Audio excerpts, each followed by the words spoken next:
Хочеш дізнатися, звідки у нашого покоління така сила духу?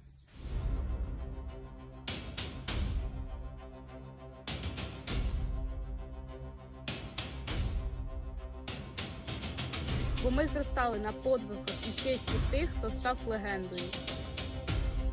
За відмову носити нагрудний знак Стусові оголошено догану. За відмову з'явитися на ранкову перевірку позбавлений побачення. За відмову вийти на вечірню перекличку оголошено догану. За відмову вийти на вечірню перекличку Стуса на 13 діб кинуто у карцер. Сила передавалася крізь випробування, так само, як і слово. Василь Стус писав, коли його намагалися змусити мовчати. Її слова – зброя, що не згасла. Тому кожен, хто хоче зрозуміти силу духу нашого народу, має прочитати його книгу.